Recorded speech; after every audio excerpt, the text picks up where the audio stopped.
Who's up for talking about unpasteurized cider? I am. So this weekend, I'm going to be heading out to a farm that I've been going to for a number of years, at least 10, if not more. And they have a cider press. They have an orchard and they have a cider press. But what they do is they make unpasteurized cider on site and then they freeze it. So you could go, year round actually and buy cider as long as the supply lasts, right? Sometimes they do run out, but I've bought it in the summertime.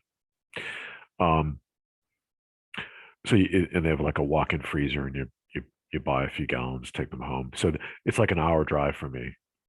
They used to go to it. They used to sell their cider at a market that I go to, and then they stopped. So the only way I can get it now is to go out there. But it, I haven't had any cider that comes close to this, and I don't think I've had any other unpasteurized cider. So it's a rare thing. I have no idea if it's common. If you can buy it anywhere else in the country. I assume you can.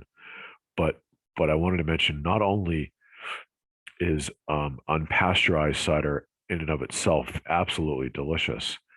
I wanted to mention a different type of drink you can create with it. And I discovered this completely by accident. So I used to buy, 2, 3 gallons at a time at this market that he used to sell the cider at. And so I'd have like 3 gallons on hand, and the one that took the longest to drink that was sitting for whatever 2 weeks, I'd eventually find that it would start to ferment. Or if I had a gallon open for a week, right, it would actually start to ferment. And at some point, it fermented so much. Now it never tasted acidic or like alcohol, right? So the only way you knew it was fermenting is that it was densely packed with tiny, tiny bubbles.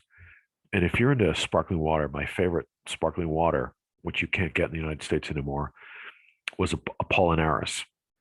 I think it was from Germany or Austria. But the reason I liked it better than, say, Pellegrino, I mean, to me, it was superior to any other sparkling water you could get. But it was because it was densely, densely packed with teeny, teeny bubbles, um, versus, having the occasional, like with Pellegrino, the occasional large bubble. And the experience you had when you drank this sparkling water was it would fizz on the back of your tongue, kind of like that rock candy does, that you had when you were a kid. So here's my point. The cider would go through a process of fermentation, and at some point, at a certain key point, it would be densely packed with these tiny bubbles, just like the Apollinaris, and it was absolutely delicious.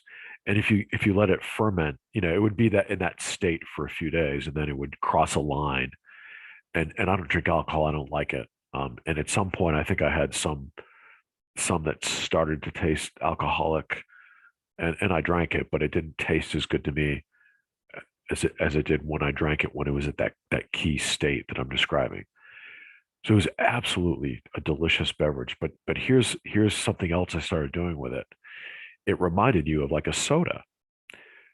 So I created this drink. It was basically a creamed cider. It was like based on the idea of a cream soda. So I'd use these, thin stem, tall champagne glasses that came up and flared up, pack it with ice, pour a dash of half and half in there, pour the cider in, and then stir it. And it would be super cold, really fizzy, and it would have that cream flavor. And it was just fantastic. So I wanted to mention this, just in case you might have an unpasteurized cider vendor near you. Um, you it might inspire you to go get some, but also to maybe let it ferment and try this beverage that I mentioned. Um, I I find it hard to drink other ciders after having had this cider.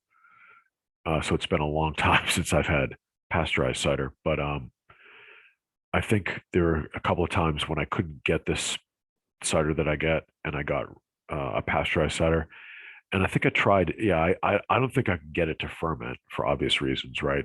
I guess since it had been pasteurized, the bacteria that um, cause the fermentation, or the yeast, I guess, were killed in the pasteurization process.